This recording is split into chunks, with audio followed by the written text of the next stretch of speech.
రోజు నాకు ఈ కాన్స్టిపేషన్ ప్రాబ్లం ఏం చేయమంటారు? 2 స్పూన్లు చాలు మీ సమస్యలు తొలగిపోవడానికి. Lion date syrup. Lion date syrup ప్రతిరోజు 2 స్పూన్లు. రివర్స్ టెండరింగ్ వల్లే నాశనం అయిందని చెప్పారు. ఇది కూడా విన్నారా? రివర్స్ టెండరింగ్ వల్లే నాశనం. అవును, విన్నాను. రివర్స్ టెండరింగ్ వల్ల నష్టం జరగలేదు, లాభం జరిగింది. కొన్ని కోట్ల రూపాయలు మిగిలాయి, అది వేరే అంశం. ఇక్కడ డిలే అంతా కూడా జరిగింది కేవలం డయాఫ్రమ్ వాల్ దగ్గర మాత్రమే తప్పిదం జరిగింది. ఆ డయాఫ్రమ్ వాల్ కొట్టుకుపోవడానికి మేము కారణం ఎట్లా అవుతాం? నువ్వు గాలిలో దీపం పెట్టావు, గాలిలో దీపం పెట్టి గాలి కొట్టింది ఎగిరిపోయింది. గాలిలో ఎత్తుకు దీపం పెడతా, చక్కగా చుట్టూరా గ్లాస్ పెట్టి చక్కగా దీపం పెట్టాలా, అప్పుడు దీపం నిలబడిద్ది. అంతే కదా, చుట్టూరా గ్లాస్ పెడతారు, తర్వాత మధ్యలో దీపం వెలిగిస్తారు. అట్లాగే చుట్టూరా కాఫర్ డ్యాములు పెట్టి నువ్వు అక్కడ డయాఫ్రమ్ వాల్ వేయాలి కదా. కాఫర్ డ్యాములు ఏమి కంప్లీట్ కాకుండానే డయాఫ్రమ్ వాల్ వేసేసి డయాఫ్రమ్ వాల్ కొట్టుకుపోయి దెబ్బతింటే వాళ్ళంతా పాపం అంతా కూడా జగన్మోహన్ రెడ్డి గారి మీద రుద్దాలి నీ మీడియా బలంతో అని ప్రయత్నం చేస్తున్నా. నేను ఒక విషయం చెప్తాను ఈశ్వర్ గారు, ఒక్క గొంతు చెప్పినా వాస్తవాన్ని ప్రజలు రీచ్ అవుతుంది, వాస్తవాలు ప్రజలకు రీచ్ అవుతాయి. ఇవన్నీ వాస్తవాలు నేను చెప్పేది. ఎక్కడ కూడా అసత్యం చెప్పాలనేటువంటి ఉద్దేశం నాకు ఏ కోశానా లేదని మనం చేస్తున్నా. నేను ఇంకోటి స్పిల్వేని కంప్లీట్ చేసింది వైఎస్ఆర్ కాంగ్రెస్ పార్టీ అధికారంలోకి వచ్చిన తర్వాత. అవును, రేడియల్ గేట్లు పెట్టింది వైఎస్ఆర్ కాంగ్రెస్ పార్టీ అధికారంలోకి వచ్చిన తర్వాత. ఇవాళ స్పిల్వే మీద చంద్రబాబు నాయుడు గారు బస్ చేసుకెళ్ళాడు కదా, ఆ స్పిల్వేని చేసింది వైఎస్ఆర్ కాంగ్రెస్ పార్టీ. మొత్తం 48 కాఫర్ డ్యాములు 2 ఎన్ని గేట్లు? 45 గేట్లు అనుకుంటాను. 50 లక్షల క్యూసిక్స్ 45 గేట్లు. ప్రతి గేటు పెట్టింది వైఎస్ఆర్ కాంగ్రెస్ పార్టీ అధికారంలోకి వచ్చిన తర్వాత. అంటే అదే చెప్పుకోవాలి. చంద్రబాబు నాయుడు గారు ఒక గేటు పెట్టి ఆ గేటు కూడా మళ్ళీ పడిపోయింది, ఒక ప్రారంభోత్సవం లాగా చేసి చాలా పెద్ద ఈవెంట్ చేశారు. మీరు 48 పెట్టి ఒక ఈవెంట్ కూడా ఎందుకు చేయలేదు చెప్పండి? 48 ఈవెంట్లు చేయొచ్చు.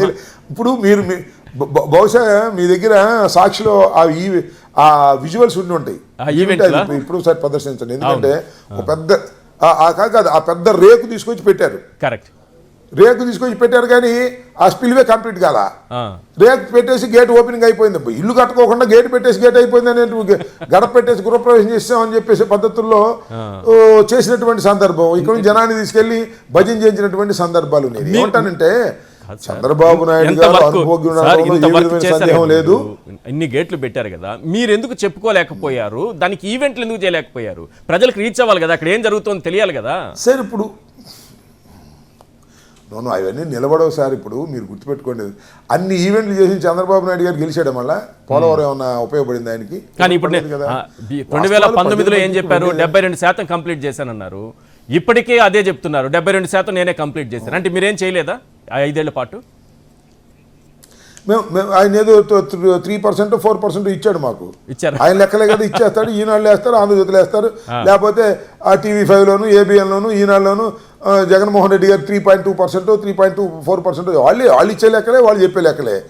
Too much sir. నేను ఏంటంటే అసత్యాలు ఆడటానికి, నేను ఇందాక కూడా చెప్పి అసత్యాలు ఆడటానికి ఆ సిగ్గుండాలా. అసత్యాలు ఆడేటప్పుడు మనకు కాన్షియస్ యాక్సెప్ట్ చేయకూడదు. ఏదో 10 నిజాలు చెప్పి ఒక అబద్ధం ఆడితే అది వేరే విషయం. నువ్వు 10 అబద్ధాలు చెప్పి ఒక్క నిజం చెప్పి దానిలో చేస్తే ఎలా కుదురుతుంది? ఇది చాలా దుర్మార్గం అంటున్నా. ఇవాళ చంద్రబాబు నాయుడు గారు ప్రారంభించినటువంటి ప్రాజెక్టు ఇది కానే కాదు. ఇది రాజశేఖర రెడ్డి గారు కలలు కన్నటువంటి ప్రాజెక్టు. చంద్రబాబు నాయుడు గారు ఈ ప్రాజెక్టు ప్రారంభం కాకముందు అనేక సంవత్సరాలు ముఖ్యమంత్రిగా ఉన్నా కూడా ఆలోచన చేయలేదు. రాజశేఖర రెడ్డి గారు ఆలోచన చేశారు, అన్ని అనుమతులు తీసుకొచ్చి దీన్ని ప్రారంభించారు. అదృష్టవశాత్తు రాష్ట్రం విడిపోయిన తర్వాత నువ్వు ముఖ్యమంత్రి అయ్యావు. నీ టైంలో పూర్తి చేయాలని నువ్వు తాపత్రపడుతున్నట్టుగా నటించావు. పూర్తి చేయకపోగా అనేక వేల కోట్ల రూపాయలు దానిలో లంచాలు తీసుకుని సర్వనాశనం చేశావు. వర్క్ చకచక పూర్తి చేసేయాలనేటువంటి తాపత్రమే తప్ప ప్రోటోకాల్ లేదు. ఇది ముందేయాలి, అది వెనకేయాలి అనేది లేదు. వాళ్ళు కట్టకుండా స్లాబ్ వేసే పద్ధతులకు వెళ్ళారు. నేనేం చేయాలి దానికి? ఎవరు మాత్రం ఏం చెప్తారు? వాళ్ళు కట్టకుండా స్లాబ్ వేస్తే నిలబడుతుందా? బిల్లు అవుతుంది అంతే. బిల్లు చేసుకున్నారు, తీసుకున్నారు. ఇప్పుడు 400 కోట్లు 500 కోట్లు డయాఫ్రమ్ వాల్కి వేశారు, బిల్లు వేసుకున్నారు, తీసుకున్నారు, వెళ్ళిపోయారు. మళ్ళీ ఇప్పుడు 900 కోట్లతో మళ్ళీ 900 పైచీల కోట్లతో మళ్ళీ వేయాల్సినటువంటి పరిస్థితి ఏర్పడుతుంది.